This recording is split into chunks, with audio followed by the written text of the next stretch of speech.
Hello friends, आप सभी का स्वागत है home science classes with Mohini ma'am में। आज की जो क्लास है हमारी, आप जानते हो इससे पहले हमने कताई वगैरह पढ़ी थी और उसके बाद जब हमारा धागा तैयार हो जाता है और हमने धागे से संबंधित जो भी प्रश्न बनते हैं, चाहे धागे के प्रकार से हो, चाहे धागा बनाने की प्रोसेस से हो, वो सारी चीज़ें हमने आपको करघा वगैरह सब कुछ पढ़ा रखा है। ओके, तो आज हमारा क्योंकि धागा बन गया है तो हम बुनाई करेंगे कपड़े की। ओके, तो बुनाई करेंगे तो बुनाई के क्रम में हमें ये भी पता होना चाहिए कि बुनाइयाँ कितने तरीके की होती हैं या प्रकार की होती हैं। तो आज वही क्लास रहेगी। बकाया कल भी आपकी क्लास नहीं हो पाई, उसके लिए बहुत ज़्यादा खेद है हमें। मतलब होता है कि हाँ, जो मेन हमारा विषय क्या है, होम साइंस, तो हमारी जो मेन क्लास हम उसी को मानते हैं, होम साइंस की होती है। बकाया जो कल वीडियो गई थी वो पहले से हमारी वीडियो जो थी रिकॉर्डेड थी, पड़ी हुई थी। हमने कभी कभी रिकॉर्ड कर लेते हैं, टाइम होता है क्योंकि हमेशा टाइम नहीं अवेलेबल होता है, तो इसलिए वो कल अपलोड कर दी। क्योंकि कुछ रीज़न ऐसे हो गए थे, अब क्या ही बताऊँ। मुझे आपको मैंने बताया था, मुझे डिस्क स्लिप की प्रॉब्लम थी कुछ समय पहले, लेकिन बीच में हमने ट्रीटमेंट या कुछ भी चीज़ें ऐसी की जिससे मुझे वो दिक्कत जो थी कमर में, जो हमारा पेन होता था वो कंट्रोल हो गया था, तो बहुत ज़्यादा दिक्कत नहीं हो रही थी। पर परसों हम आउट ऑफ सिटी शादी में गए थे, चाहे लंबा सफ़र हो, हालांकि हमने इससे लंबे भी सफ़र तय किए हैं अभी बीच में, जब मेरा दर्द सही हो गया था। लेकिन चांस की बात थी, मेरा इतना ज़्यादा वहाँ पर पेन बढ़ गया कि मेरा शादी में अब ऑटोमेटिकली आंखों से आंसू बह रहे थे। हर कोई देख के पूछा था क्या हो गया, क्या बात हो गई। कहते हैं ना, शादी में तमाशा बन जाना, वो वाली चीज़ हो गई। ठीक है, और मैं मतलब पेन से इतना परेशान हो गई थी कि डायरेक्ट सीधे मुझे, मतलब फिर मैं कुछ हल नहीं निकला। मेडिसिन भी फिर मतलब इंतज़ाम किया, जो लोग जानते थे उन्होंने, कि दर्द की कोई गोली मिल जाए तो वो दी गई, उससे भी नहीं हुआ। फिर जाके मैंने कुछ देर रेस्ट किया और रेस्ट करने के बाद हाँ, काफ़ी इतना फ़ायदा हो गया कि हम तुरंत ही फिर घर आ गए वापस। लेकिन कल मैं पूरे दिन लेटी रही क्योंकि ऐसा हो गया था कमर में, तो फिर दर्द नहीं हो रहा था रेस्ट करने के बाद, लेकिन पैरों में खिंचाव था बहुत ज़्यादा। मतलब उसका दर्द, जो मैं खड़ी रही ज़बरदस्ती वहाँ पर कि सही हो जाए, सही हो जाए, शादी में तमाशा ना बने, मतलब झेलती रही बहुत देर तक। उस वजह से पैरों में ऐंठन हो गई थी, दिक्कत हो गई थी। हालांकि डॉक्टर ने भी पहले कहा था कि केयर आपको बहुत करनी पड़ेगी, और वो केयर मैं करती भी हूँ इस समय। लेकिन जब से ऑनलाइन क्लासेस स्टार्ट की हैं तब से धीरे धीरे मतलब होता है कि ज़्यादा देर बैठना भी पड़ जाता है, टाइपिंग करती हूँ, कुछ भी करती हूँ, तो इस वजह से कल आपकी क्लास नहीं हो पाई। हालांकि आज भी आप जानते हो, आज क्लास आपको 8 बजे मिलती है, नहीं मिल पाई क्योंकि आज भी क्लास की लेट हो गई, क्योंकि मेरी टाइपिंग कल हो नहीं पाई। तो मैंने आज सुबह जो भी था थोड़ी देर में बैठ के टाइपिंग कर रही थी, फिर लेट जाती थी, फिर बीच में घर के काम भी किए धीरे धीरे, ऐसे करके मतलब आज आपको क्लास भी लेट मिली। लेकिन हाँ, कोशिश रहेगी मैं आपको रोज़ एक क्लास दे दूँ। ओके, तो ये थोड़ी सी बात अपने विषय, क्योंकि कमेंट भी आया था फ्रेंड, मतलब एक स्टूडेंट का, कि मैम क्लास आगे नहीं कराओगी, तो ऐसा बिल्कुल नहीं है। मैंने बोला है तो मैं आपको पूरा सिलेबस कंप्लीट कराऊंगी, ठीक है। और आप देख भी रहे होगे, आज जो क्लास है हमारी 15 नंबर की टेक्सटाइल की क्लास है, तो आई थिंक आप लोग हमारी इन परेशानियों से बोर नहीं हुए होंगे, क्योंकि बहुत से लोग हमारी परेशानियों से भी बोर हो जाते हैं कि मैम रोना रोती हैं, लेकिन ये चीज़ें जो फेस करता है ना, उसे ही पता होता है। और बहुत से लोगों के ये भी कमेंट आएंगे, मैम इतनी दिक्कत है तो आप क्यों करती हो ये काम। आपको बता दें, कुछ फिजिकल इश्यूज ऐसे होते हैं, अगर हम वो लेकर लेट गए, मैंने ये सोच लिया कि मुझे दिक्कत है, मैं ये काम छोड़ देती हूँ, तो आप सच बताती हूँ, जो मेरी ये डिस्क स्लिप वाली प्रॉब्लम है, ये ज़्यादा देर लेटने से और दर्द बढ़ जाता है। ठीक है, तो अगर मैं लेट गई, इन समस्याओं को छोड़कर मैंने ये सारे काम छोड़ दिए और मैं रेस्ट पर आ गई, तो मैं बिल्कुल बेड में लग जाऊंगी। तो इसलिए भी शरीर को एक लिमिट में चलाना बहुत ज़रूरी है। ओके, तो ये कोई मत समझिएगा कि इतना सब दिक्कत है तो क्यों पढ़ा, ये इतना आप करती हो, पैसों के लिए करती हो, इसके लिए करती हो, उसके लिए करती हो, ये चीज़ें मन नहीं सोचना चाहिए। क्योंकि ज़िंदगी में हमेशा याद रखो, आप जितना ज़्यादा परेशानियों को लेकर लेटने लगोगे, हाँ दिक्कत है, रेस्ट कर लिया एक दिन, कल क्लास नहीं हुई, मैंने रेस्ट कर लिया, और आपको जो पुरानी वीडियो थी वो अपलोड कर दी थी एक बनी हुई। लेकिन अब ये है कि कल दिक्कत में भी मैं काम करती रहती, तब तो और दिक्कत बढ़ जाती, तो कल मैंने रेस्ट ले लिया। लेकिन अब ये कहो कि मैं हमेशा ऐसे ही लेटी रहूं बेड पर, इससे हमारा घर भी बर्बाद हो जाएगा और हमारा जो शरीर है वो भी बेकार हो जाएगा। तो इसलिए जब दिक्कत है तो रेस्ट कर लो, उसके बाद जो है अपने काम पर वापस आ जाओ। तो वो चीज़ मैं करती हूँ, आप हमेशा नोटिस करते हो, मैं ऐसा करती हूँ, और ऐसे ही ज़िंदगी चलेगी। अगर लेट गए तो सब बेकार हो जाएगा। तो बुनाई वीविंग की बात करेंगे। देखो, आधार बुनाइयाँ 3 प्रकार की होती हैं। ओके, नंबर 1 सादी बुनाई। कभी भी आपसे पूछा जाए बुनाइयाँ कितने प्रकार की होती हैं, तब प्रश्न आपका अलग होगा, उत्तर अलग होगा। अगर आपसे पूछा जाए आधार बुनाइयाँ कितने प्रकार की होती हैं, तो आपका आंसर होगा 3 प्रकार की। ठीक है, वैसे बुनाइयाँ आपकी 2 प्रकार की होती हैं, सादी बुनाई और फैंसी बुनाई। ओके, तो आधार बुनाइयाँ आपसे जब भी पूछी जाए तो 3 बुनाई होती हैं जो लगभग सभी कपड़ों में की जाती हैं, जैसे कि नंबर 1 सादी बुनाई, नंबर 2 है ट्विल बुनाई और तीसरी है आपकी सैटिन बुनाई। ओके, तो यहाँ पर हम बात करेंगे, ये 3 आधार बुनाइयाँ होती हैं। ओके, ये 3 आधार बुनाइयाँ हैं जो अधिकांश वस्त्रों पर सामान्य रूप से उपयोग में लाई जाती हैं और जो कि सामान्य कड़ियों पर की जा सकती हैं। ओके, अधिकांश वस्त्रों का निर्माण इन्हीं विधि से किया जाता है। वस्त्र निर्माण में दोनों ओर से धागे लगते हैं जिन्हें कि हम ताना और बाना कहते हैं। आप सभी जानते हो ये लंबवत ताने होते हैं और क्षैतिज आकार में ये बाने होते हैं। ओके, तो हर बुनाई में ताना और बाने का प्रयोग किया जाता है, पर कहीं पर ताना जब अधिक होता है तो उसे हम ताना मुखी बुनाई कहते हैं, जहाँ पर बाना अधिक होते हैं वहाँ हम बाना मुखी बुनाई कहते हैं। ओके, तो ताना बाना को आपस में फंसाकर वस्त्र का यहाँ निर्माण किया जाता है। अब देखो, मैंने बताया आधारीय बुनाई 3 होती हैं। कौन कौन सी बताई हमने? सादा बुनाई बताई आपको, सैटिन बुनाई बताई और हमने एक जो बताई थी ट्विल बुनाई बताई। ठीक है, अब हम बुनाई के 2 प्रकार कौन से जान वो जान लेते हैं। एक तो होती है सादा बुनाई, सिंपल प्लेन वीव, दूसरी होती है फैंसी बुनाई। फैंसी बुनाई आज नहीं पढ़ाएंगे, इनफैक्ट क्लास इतने में ही इतनी लंबी हो जाएगी, क्योंकि जो सादा बुनाई है वो भी 3 प्रकार की होती है, तो इसमें भी हमें बहुत समय देना पड़ेगा। देखो, अब आप लोग जब कहीं और पढ़ते हो तो वहाँ पर आपको चीज़ें कम मिलती हैं, लेकिन यहाँ पर चीज़ें जो है मैं विस्तार से आपको बताते, क्योंकि हम जो पढ़ा रहे हैं वो हम नेट लेवल का पढ़ाते हुए चल रहे हैं, इसलिए हर चीज़ को समेटने की कोशिश करते हैं। जब आप इन्हें पढ़ोगे तो पता भी चलेगा कि ऐसे प्रश्न भी आते हैं, इसलिए हमारी क्लासेस थोड़ी लंबी हो जाती हैं। चाहे हमने धागे को पढ़ाया तो 2-3 क्लास गए, क्यों गए? क्योंकि मैंने छोड़ा कुछ नहीं। और इनफैक्ट मैं ये कहूँगी, अगर आपके पास बुक है तो आप ज़रूर पढ़िए, क्योंकि बहुत सी चीज़ें ऐसी हैं जो आप खुद पढ़ोगे तो ज़्यादा अच्छे से समझ आएंगी। ओके, तो अब हम बात कर लेते हैं सादा बुनाई। बुनाइयाँ 2 प्रकार की होती हैं, सादा बुनाई और फैंसी बुनाई। अब हम सादी बुनाई की पहले बात करेंगे।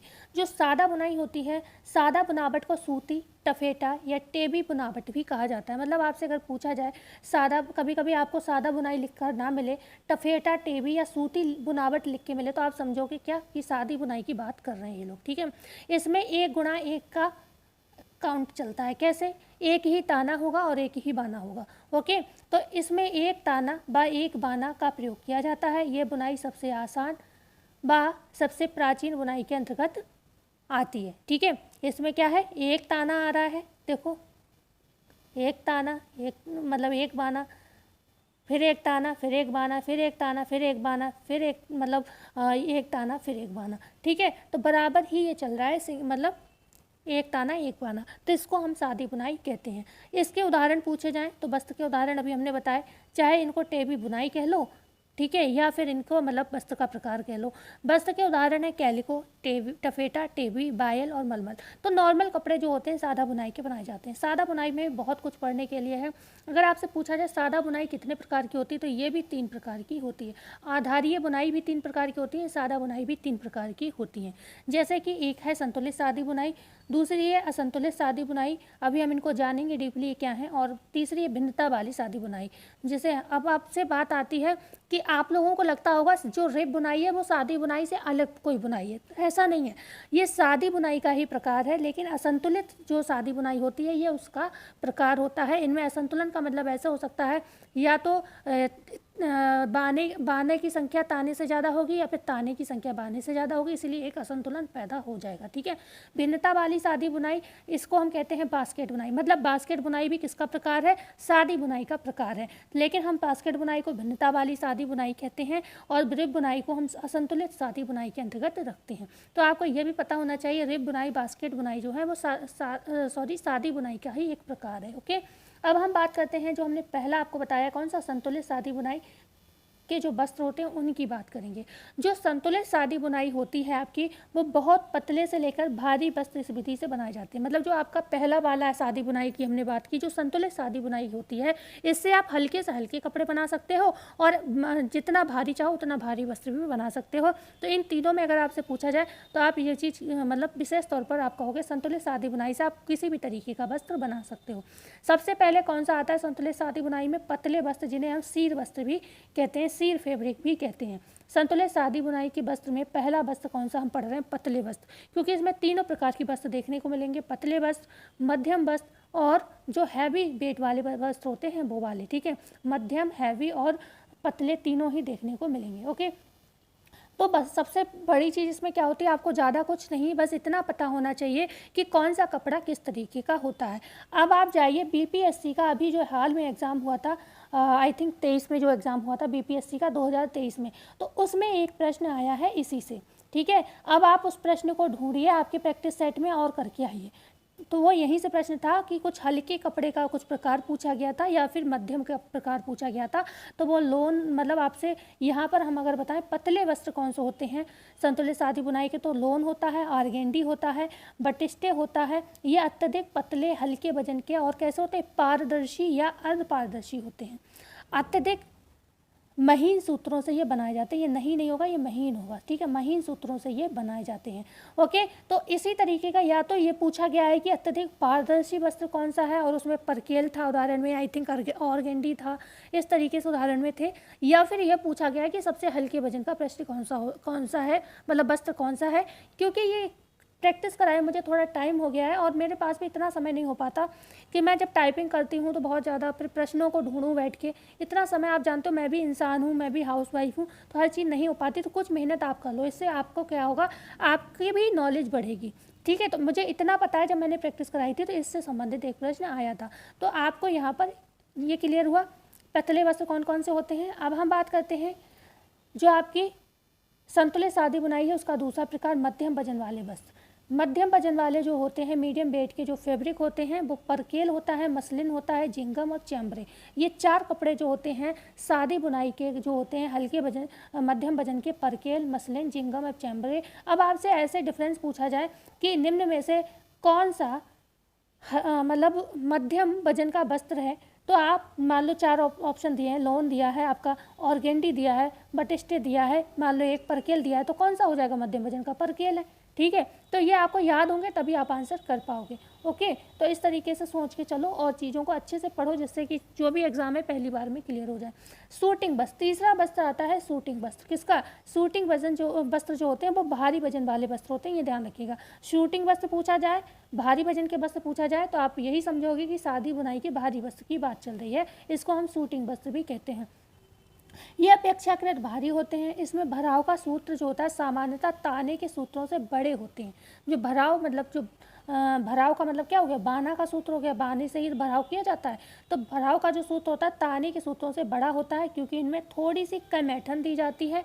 यह पतले वस्त्र की अपेक्षा अधिक मजबूत और सलवट प्रतिरोधक ये होते हैं। अगर आपसे उदाहरण पूछे जाएँ तो क्रिटोने, क्रैस, बूचर, रेयॉन, रेयॉन ट्वीड होता है, बूचर रेयॉन होता है, ट्वीड होता है, ये भारी वस्त्रों के उदाहरण है, ठीक है। क्रिटोन, क्रैस, बूचर रेयॉन, ट्वीड, ये क्या है, भारी वस्त्रों के आपके उदाहरण हैं, ठीक है। चाहे सूटिंग वस्त्र पूछे जाए, भारी वस्त्र पूछे जाए, याद रखना यहाँ पर किसकी प्रधानता रहेगी, बाना की प्रधानता रहेगी, ठीक है। तो हम ऐसे भी कह सकते हैं कि ये बानामुखी ट्विल के अंतर्गत बानामुखी सादी बुनाई होगी, ठीक है। जहाँ पर जिस भी बुनाई, बहुत सारी बुनाई, चाहे सैटिन बुनाई हो उसमें भी तानामुखी बानामुखी होता है। जो आपकी कह सकते हैं ट्विल बुनाई उसमें भी तानामुखी बानामुखी होता है। इसका मतलब क्या होता है, बानामुखी का मतलब है कि बाने की संख्या ज़्यादा होगी, तानामुखी का मतलब है कि ताने की संख्या ज़्यादा होगी, ठीक है। तो यहाँ पर बाने की संख्या सूटिंग वस्त्र में ज़्यादा है, तो या फिर कह सकते हैं लंबा सूत्र है तो यहाँ पर बाना ज़्यादा दिखेगा, तो बाना की प्रधानता रहेगी, इसलिए हम बानामुखी भी कह सकते हैं इसको, ओके। तो यही तो डाउट्स होते हैं जो हम खुद पढ़ते हैं तो चीज़ें क्लियर होती हैं। कोई भी आपको मैंने बता दिया पर शायद ही आपको इस तरीके से कोई बता रहा होगा। मैं बातें बेशक ज़्यादा करती हूँ लेकिन मैं बातों में ही, मेरी बातों को भी सुन लिया करो, मैं बातों में भी चीज़ें ऐसी लाती हूँ जो मैं तारीफ़ नहीं कर रही हूँ पर आपको नॉर्मल नहीं है। नॉर्मल आपको सीधे सीधे बता देंगे साड़ी बुनाई ये, ट्विल बुनाई ये, मतलब बता के आपको चले जाएंगे। बहुत से चैनल आप खुद देख लीजिए, मैं अपनी तारीफ़ क्यों करूँ, ठीक है, आप खुद देखें जाके। असंतुलित सादी बुनाई जो रिब बुनाई होती है हम उसकी बात करें। अच्छा यहाँ आ जाते हैं। असंतुलित सादी बुनाई जो रिब बुनाई, मतलब असंतुलित सादी बुनाई को ही रिब बुनाई कहते हैं। अब आपको सबने ये बताई होगी कि रिब बुनाई को पढ़ाया होगा लेकिन किसी ने ये नहीं कहा होगा कि सादी बुनाई का ही एक प्रकार है, ओके। रिब बुनाई में ताने का धागा मोटा तथा बाने का धागा सामान्य होता है। आपको दिख रहा है ये ताना देखो मोटा है, कितना मोटा है, दिख रहा है ना, 4 ताने दिख रहे हैं, और बाना कितना पतला दिख रहा है आपको, ठीक है। तो ताने का धागा मोटा और बाने का धागा सामान्य नॉर्मल होता है, ठीक है। तो ये हम कहते हैं इसे असंतुलित सादी बुनाई। आगे हम बात करते हैं रिब प्रभाव वाले जो वस्त्र होते हैं, असंतुलित सादी बुनाई वाले जो वस्त्र होते हैं, इनमें अगर हल्के वजन में, देखो हर बुनाई में आपका हल्का, भारी, मध्यम कपड़ा देखने को मिलेगा। तो हल्के वजन में डिमिटी आ जाती है, ठीक है। मध्यम वजन में पूछे जाएं रिब के वस्त्र कौन से हैं, तो ब्रॉड क्लॉथ, पॉपलिन और टफेटा आएंगे। भारी वजन वाले रिब वस्त्र में अगर बात करें तो बेनके लाइन, ऑटोमन और रेप आएगा, ठीक है। ओके, क्लियर हुआ।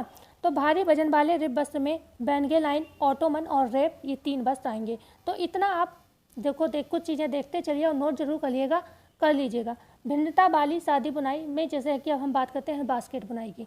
3 तरीके की हमने सादी बुनाई बताई आपको अभी। अब हम तीसरी वाली पढ़ने जा रहे हैं, बास्केट बुनाई। मतलब बास्केट बुनाई भी आपकी सादी बुनाई का ही प्रकार है। सबसे अधिक प्रचलित जो बास्केट बुनाई है वो 2x2 या 4x4 है, जिसमें 2 ताना, 2 बाना या 4 ताना या 4 बाने का प्रयोग किया जाता है। मतलब 2x2 का मतलब क्या है, ये तो आप समझ गए होगे ना। मतलब यहाँ पर 2 ताने होंगे तो 2 बाना होगा, 4 ताने होंगे तो 4 बाना होगा, मतलब बराबर होगी ये, ठीक है। ये दोनों ताने और बाने इसमें बराबर रूप में चलते हैं, ओके। लेकिन ये कई रूपों में बनाए जाते हैं। ऐसा नहीं कि अगर मतलब सबसे प्रसिद्ध बास्केट बुनाई पूछी जाए तो 2 ताना, 2 बाना या 4 ताना या 4 बाने वाली होती है, बराबर वाली होती है, मतलब ताने भी बराबर, बाने भी बराबर। लेकिन ऐसा नहीं है कि ये और तरीके से नहीं बनाई जा सकती, बनाई जा सकती है। 2x1 भी हो सकता है, मतलब 2 ताने की संख्या 1 बाने की संख्या भी हो सकती है। 2x3 मतलब 2 ताने 3 बाने भी हो सकते हैं। बनाई ये हर तरीके से जाती है, लेकिन आपका प्रसिद्ध 2x2 या फिर 4x4 ही है, मतलब ताने और बाने बराबर होते हैं। ये वस्त्र सलवट प्रतिरोधक होते हैं एवं लोचशील भी होते हैं, ओके। कलर चेंज कर लूँ, ये क्लियर हर जगह दिख नहीं रहा है। मॉक क्लॉथ की बात करें, मिशन क्लॉथ की बात करें तो ये सारे कौन से वस्त्र हैं, ये पुराने बास्केट बुनाई के वस्त्र हैं। जब पहले बास्केट बुनाई चलती थी तो मॉक क्लॉथ और मिशन क्लॉथ का जो थे वो तैयार करे जाते थे। तो आपसे पूछा जाए पुराने बास्केट बुनाई के वस्त्र कौन कौन से हैं, तो आप कहोगे मॉक क्लॉथ और मिशन क्लॉथ, माँ से हैं दोनों, याद रखिएगा। अब बात करते हैं ऑक्सफोर्ड वस्त्र होते हैं एक इसी के, ट्विल बुनाई के एक वस्त्र, सॉरी बास्केट बुनाई के एक वस्त्र आता है ऑक्सफोर्ड वस्त्र, जो बनता है 2x1 या 3x2 बास्केट की बुनाई होती है इसमें। मतलब जो ऑक्सफोर्ड वस्त्र है किससे बनता है, बास्केट बुनाई से बनता है। ताने की संख्या कितनी रहती है, 2 और बाने की 1 संख्या, या फिर ताने की 2 संख्या, सॉरी ताने की 3 संख्या या फिर बाने की 2 संख्या, मतलब ताना मुखी होगा। जो ऑक्सफोर्ड वस्त्र है क्या कहेंगे हम इसको, ये ताना मुखी होगा। क्यों होगा, क्योंकि ताना ज़्यादा है, 2 है, इधर 3 है, इधर बाना 1 है, बाना 2 है, तो मतलब ताना की प्रधानता होगी, ओके। तो ऑक्सफोर्ड वस्त्र ताना मुखी के अंतर्गत आएगा और ये बास्केट बुनाई का एक प्रकार है। इसमें ताने का सूत्र रंगा हुआ तथा बाने का सूत्र सफ़ेद रंग का होता है। ज़्यादातर बास्केट बुनाई जो होती है उसमें ध्यान रखिएगा, ताने का सूत्र रंगा हुआ होता है और बाने का सूत्र सफ़ेद रंग का होता है। अलग अलग होने से बास्केट बुनाई अलग मतलब क्लियर दिखेगी। अगर आपसे अलग से भी पूछ लिया जाए कि भाई इसके उदाहरण बताओ, तो सीफॉन है आपका, सीर है, सूटिंग है, ड्रेपरी है, और अभी हमने सादा बुनाई में ये कपड़े पढ़े थे ना, तो ये मतलब जो सादा बुनाई में बास्केट बुनाई में भी ये कपड़े बनाए जा सकते हैं। चाहे सिफॉन है, सीर पतला वस्त्र है, मतलब बास्केट बुनाई से पतला वस्त्र भी बना सकते हो आप। सूटिंग मोटा भारी वस्त्र है, आप जानते हो, ये भी बना सकते हो। ड्रेपरी बना सकते हो, ओके। तो ये सारे किसके उदाहरण हैं, आपके बास्केट बुनाई के उदाहरण हैं। अब हम आ जाते हैं किस पर, अभी हमने पढ़ा था आपका दूसरा वाला पढ़ा था ना,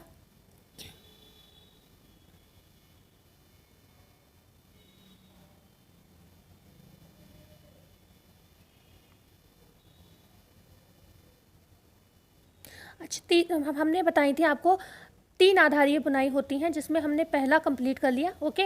जो सादी बुनाई थी उसे कंप्लीट कर लिया। यहाँ पर 2 आएगा, यही मैं देख रही थी, नंबर गलत हो गया, ठीक है। 2 नंबर आएगा, ट्विल बुनाई आएगा, क्योंकि दूसरा हमने ट्विल बताया था, तीसरा हमने आपको सैटिन बताया था। तो ये सैटिन तो है नहीं, तो यहाँ पर 2 कर लो, ठीक है।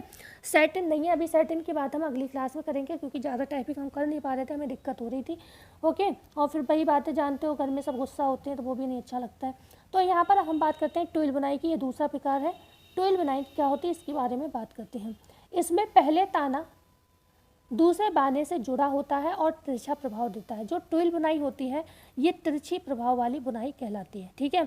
सबसे सादे ट्विल में 3 हॉर्नेस की आवश्यकता होती है। इंपॉर्टेंट है, कितने हॉर्नेस, 3 हॉर्नेस की आवश्यकता होती है। सबसे सादी ट्विल में, जो सबसे सिंपल ट्विल बुनाई होती है, उसमें 3 हॉर्नेस की आवश्यकता होती है। तथा जटिल जो ट्विल होती है उसमें 18 पिक डाले जाते हैं, मतलब बाने 18 पिक, मतलब मतलब बाने की बात कर रहे हैं। पिक का मतलब क्या होता है, पिक किससे डाला जाता है, बाने से डाला जाता है। ओके, शटल के माध्यम से जो बिनाई की जाती है उसी को तो पिक कहते हैं। और वो धागा कौन सा होता है शटल पे जो लिपटा होता है, वो बाना होता है। अब ये क्लासेस आप लाइन से देखोगे तब समझ में आएगा, अगर आप नए आए हो। और नए आए हो या पुराने हो, अगर वीडियो को लाइक शेयर एंड सब्सक्राइब नहीं किया है तो प्लीज़ कर दीजिए भाई, बहुत मेहनत लगती है हर काम में। और अगर आप मन के अच्छे हो गए तो ये बात समझ सकते हो। ओके, तो 18 पिक इसमें डाले जाते हैं ट्विल में। ओके, तो बात करते हैं इसे किस पर बनाया जाता है, तो डॉबी अटैचमेंट। जैसे आप जानते हो जैकॉर्ड करके होता है, डॉबी करके होता है, तो यहाँ पर इसे किस पर बनाया जाता है, इसे डॉबी अटैचमेंट पर बनाया जाता है। ओके, डॉबी अटैचमेंट वाले करके पर बुना जाता है। ये दूसरी आधार बुनाई है जो सादे करके पर बुनी जाती है। ओके, डॉबी क्या है, एक सादा करके का उदाहरण है। जब बुनाई 2 गुणा 1 हो तो तानामुखी ट्विल कहलाएगा। ओके, तानामुखी ट्विल क्यों कहलाएगा, 2 गुणा 1 मतलब ताना ज़्यादा है 2 है और बाना 1 है तो तानामुखी ट्विल हो जाएगा। जब बुनाई 1 गुणा 2 हो तो बानामुखी ट्विल कहलाएगा। क्यों, क्योंकि ताना 1 है बाना 2 है मतलब बाना ज़्यादा है। ठीक है, तो वही चीज़ है, आप समझ गए होंगे। आज से आपका ताना और बाने वाला जो तानामुखी बानामुखी में आप कंफ्यूज होते हैं, ये चीज़ क्लियर हो गई होगी। सिंपल भाषा में आप यही याद रखो, जब बाने की संख्या किसी कपड़े में ज़्यादा हो तो उसे हम बानामुखी कपड़ा कहते हैं। जिस कपड़े में ताना की संख्या ज़्यादा हो उसे हम तानामुखी ट्विल कपड़ा कहते हैं। तो यहाँ पर ट्विल में बात कर रहे हैं तो बाना ज़्यादा होगा तो बानामुखी ट्विल हो जाएगा, ताना ज़्यादा होगा तो तानामुखी ट्विल हो जाएगा। अब थोड़ा और इम्पोर्टेंट पॉइंट, अगर बानामुखी ट्विल को हम बताएं तो ये 3 सॉफ्ट वाली या दाएं हाथ की ट्विल भी कहते हैं। अच्छा, सॉफ्ट क्या है, सॉफ्ट जो शब्द होता है वो हॉर्नेस को इंडिकेट करता है, क्योंकि हॉर्नेस में ही सॉफ्ट का प्रयोग किया जाता है। ओके, तो हॉर्नेस जो है, हॉर्नेस का प्रतिस्थापक, अगर मतलब हॉर्नेस कहीं नहीं लिखा है, सॉफ्ट लिखा है, तो भी आप यही समझोगे कि ये हॉर्नेस है। तो ये सॉफ्ट जो है हॉर्नेस का प्रतिस्थापक शब्द होता है, मतलब हॉर्नेस को इंडिकेट करता है। तो 3 सॉफ्ट वाली क्यों, अभी हमने यहाँ पर क्या बताया आपको, लेकिन मैं हर तरीके से चीज़ें आपको बताना जैसे किताब में लिखी हुई हैं बताना चाहती हूँ, जिससे आपका क्वेश्चन गलत ना हो। अभी तो हमने आपको जस्ट ये बताया था कि इसमें क्या होते हैं, 3 हॉर्नेस लगते हैं। 3 हॉर्नेस मतलब 3 सॉफ्ट वाली बुनाई हम कहेंगे इसको। ओके, तो इसे हम 3 सॉफ्ट वाली या फिर दाएं हाथ की ट्विल भी कहते हैं, किसे, बानामुखी को। ओके, आगे हम बात करते हैं ट्विल बुनाई मजबूत वस्त्रों जैसे पुरुषों के सूट कोट आदि में की जाती है। अगर इसके आगे हम बढ़ते हैं ट्विल के विषय में, ट्विल के जो प्रकार होते हैं, डायमंड ट्विल, लहरदार ट्विल, नुकीली ट्विल, गुथी हुई ट्विल और फिर ढलुआ ट्विल, ये 5 मुख्य ट्विल जो होती हैं ट्विल बुनाई के प्रकार के अंतर्गत आती है। डायमंड ट्विल में क्या होता है, डायमंड ट्विल में बुनाई इस तरीके से की जाती है कि चौकोर आकार बनता जाता है, मतलब बुनाई इस तरीके से डायमंड की तरह दिखती है। ठीक है, इस तरीके से दिखती है, मतलब ये जो बुनाई बन रही है ये कैसी हो रही है, डायमंड शेप की बुनाई बन रही है। तो इस तरीके से डिजाइन जब बनती चली जाए तो हम उसको कहते हैं ये डायमंड बुनाई, मतलब इसे हम डायमंड ट्विल कहते हैं। ओके, इस तरीके से कपड़ा में डिजाइन दिखती है। आगे बात करते हैं लहरदार ट्विल की। लहरदार जो ट्विल होती है इसमें वही चीज़ हो जाएगी, इस तरीके से डिजाइन बनाना कि जो ताना जो कपड़ा है वो लहरदार प्रतीत होता है। नुकीली ट्विल में मतलब इस तरीके से ट्विल की डिज़ाइन की जाती है कि वो उसमें नुकीलापन ऐसे इस तरीके से यहाँ पर नुकीलापन आ जाता है, इस तरीके से होती है वो ट्विल। और ये यहाँ पर जो मैं ये गोल गोल बना रही हूँ ना सर्कल, यहाँ पर नुकीला सा महसूस होता है। ठीक है, नुकीला सा महसूस होता है, तो मतलब एक नुकीलापन सा आता जाता है बुनाई में। गुथी हुई ट्विल की अगर हम बात करते हैं, थोड़ा सा जो गुथी हुई ट्विल होती है इसमें चलो थोड़ा सा हम ऐसा करते हैं, इसको डिस्कस कर ही लेते हैं, नहीं तो ये है ना कभी प्रश्न बन गया तो दिक्कत होगी। अगर हम बात करते हैं डायमंड ट्विल की, तो इसमें होता क्या है, इसमें जो बाने की संख्या होती है, ध्यान रखिएगा शब्द क्या बोला मैंने, बाना, ताना नहीं बोला। बाना का जो संख्या होता है इस तरीके से घटा बढ़ाकर आपस में गूंथ दिया जाता है कि उनमें क्या होता है, धारियाँ महसूस होने लगती हैं। जो धारियाँ महसूस होती हैं, जब धारियाँ वो महसूस होती हैं तो वो क्या करती हैं, एक आकार लेकर महसूस होती हैं। जैसे कि मान लो ये धारी जा रही है, ऐसे धारी जा रही है एक, लेकिन जब ये दोबारा जाएगी इस तरीके से, तो ये क्या है, इस तरीके से ये डायमंड का शेप बनाती चली जाएगी। ठीक है, तो इस तरीके से ये कपड़ा बुनता हुआ चला जाएगा। तो क्या कौन सा शब्द मेन है इसमें, बाने को घटाया बढ़ाया जाता है डायमंड ट्विल में, ये ध्यान रखना है आपको। दूसरी हम बात करते हैं जब लहरदार ट्विल की, दूसरे वाले की अगर हम बात करते हैं लहरदार की, तो इसमें क्या होता है इसको भी हम जानते हैं। इस बुनाई में ताने तथा बाने, ठीक है, दोनों धागे, मतलब ताना भी बाना भी, खाली ताना या बाना नहीं, दोनों का क्या काम किया जाता है, क्रम में रखते हुए क्या करते हैं, इनको एक क्रम से बुनाई की जाती है। एक क्रम एक अपना लेते हैं, कोई भी क्रम वो हो सकता है, चाहे 2 ताने, चाहे 2 बाने या 3 ताने या 3 बाने, इस तरीके से क्रम बना लिया जाता है, जिससे क्योंकि वो समान रूप से चल रहे हैं दोनों, तो एक लहर पैदा हो जाती है, ताने और बाने की दोनों की एक लहर पैदा हो जाती है, जिसको हम लहरदार टुइल, मतलब नमूना जो होता है लहरदार दिखाई देने लगता है। ओके, नुकीले टुइल में क्या होता है, नुकीले टुइल की बुनाई बिल्कुल साधारण तरीके से, जैसे नॉर्मल साधारण होती है टुइल बुनाई, वैसे ही की जाती है, लेकिन यहाँ पर करते क्या है, एक निश्चित पंक्ति के द्वारा यहाँ पर क्या होता है, टुइल को बाईं से दाईं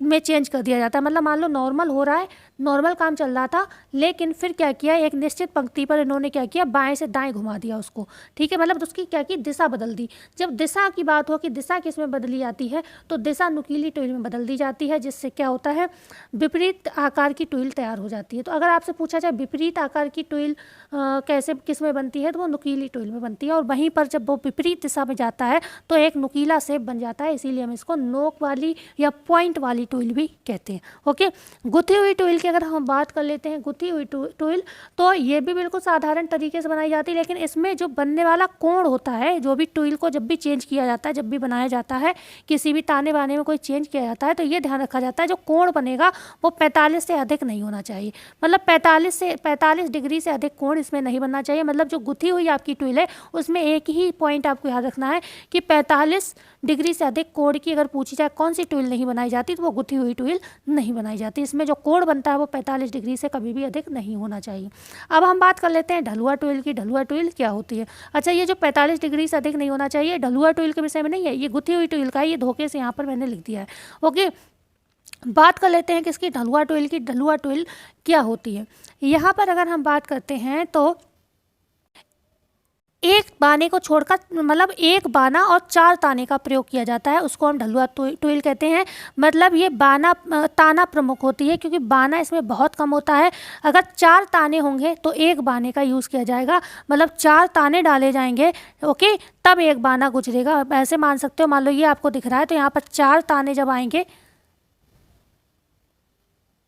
ओके, 4 ताने जब आएंगे, 1 2 3 4, तब कहीं जाके एक बाना यहाँ से गुजरेगा, फिर 1 2 3 4, फिर एक बाना गुजरेगा, तो यहाँ पर ताने की प्रधानता हो जाएगी। तो ढलुआ टुइल भी कैसी बुनाई हो जाएगी, ये तानेदार बुनाई हो जाएगी। ठीक है, तो अब हम बात करते हैं आगे। ये ढलुआ टुइल का नहीं है, मैंने आपको बता दिया, ये था किसका, अभी हमने जो बात की थी गुथी हुई टुइल का, ये उदाहरण था। 45 डिग्री से अधिक यहाँ पर नहीं होना चाहिए। ओके, अब हम बात करते हैं इससे के बनने वाले कपड़े कौन से होते हैं टुइल के। तो अगर आपसे पूछे जाए, देखो इस तरीके से भी प्रश्न बन सकता है कि सूती टुइल, सूती कपड़ों से जो टुइल बुनाई की जाती है, तो उनके उदाहरण बताइए। तो आप कहेंगे गैबर्डीन, जीन, खाकी, सर्ज आदि जो हैं सूती कपड़े से बनाई जाती है। लेकिन एक चीज़ और याद रखना, कुछ ऐसे भी हैं, जैसे गैबर्डीन है वो सूती से भी बनाया जाता है और ऊनी से भी बनाया जाता है। ठीक है, ऊनी से भी बनता है, सूती से। लेकिन अगर आपसे ये पूछ लिया जाए लीलन से बनता है, तो नहीं बनता है, क्योंकि लीलन में खाली टेबल लीलन और तौलिया ही जो हैं जो टुइल बुनाई से बनाए जाते हैं। ठीक है, तो इसलिए ये डिफरेंस भी याद रखना जरूरी है। अगर आपसे पूछा जाए कश्मीरा टुइल किससे बनती है, तो ऊन से बनती है भाई। सूती ऑप्शन में होगा, रेशम होगा तो उनसे नहीं बनती है। ओके, तो ये आप जब तक याद नहीं करोगे तब तक आंसर नहीं कर पाओगे। तो सूती कपड़े वाली टुइल कौन कौन सी है? गैबर्डीन, जीन, खाकी, सर्ज, ये इसके उदाहरण हो गए। लीलन टुइल से केवल टेबल लीलन और तौलिया बनाए जाते हैं। ऊनी टुइल की बुनाई से जो, मतलब टुइल की जो बुनाई ऊनी कपड़े वस्त्रों पे की जाती है, उसमें कश्मीरा, गैबर्डीन, ट्वीड व स्टेड आदि आते हैं। रेशमी टुइल में सैटिन, जीन और सर्ज आते हैं। ठीक है, जैसे सर्ज है रेशम से भी बनता है और सर्ज जो है सूती से भी बनता है। तो टुइल जो है, अगर पूछा जाए टुइल बुनाई में सर्ज किसका उदाहरण है, तो सूती और रेशमी दोनों का उदाहरण है। ठीक है, तो ये चीज़ भी आप, जीन है, देखो जीन भी सूती से बनता है और जीन रेशमी से भी बनता है, तो ये डिफरेंस भी याद रखना जरूरी है। अब आपसे कहा जाए कि जीन ऊनी में बनता है, तो नहीं बनता है भाई, जीन किसमें, सिर्फ सूती से बनता है और रेशमी से बनता है। तो ये किसके उदाहरण है? अगर आपसे डायरेक्ट पूछा जाए टुइल बुनाई के कपड़े कौन कौन से हैं, तो गैबर्डीन भी है, जीन भी है, खाकी है, सर्ज है, टेबल लीलन, तौलिया, कश्मीरा, ट्वीड और सैटिन, जीन, ये सब क्या है, ये सारे आपके टुइल के ही कहे जाएंगे। लेकिन आपसे विशेष तौर पर कपड़ा पूछ लिया जाए कि सूती है, सूती कौन सा है तो आप ये बताओगे, लीलन कौन सा है तो आप ये बताओगे, ऊनी कौन सी तो आप ये बताओगे। तो ये डिफरेंस आपको याद होगा, तभी आप काम कर पाओगे। ओके, तो आज की क्लास में हमने इतना ही बात करनी थी आपसे। हालांकि एक प्रकार और आपकी आधारीय बुनाई 3 हमने बताई थी, जिसमें सैटिन और साटिन थी। ठीक है, सैटिन आपको अगर हम मोटे तौर पर अगर यहाँ पर बता दें कि सैटिन और साटिन होता क्या है। देखो, जब हम सैटिन की बात करते हैं, सैटिन, ओके, तो सैटिन कैसा होता है, SATIN, SATIN।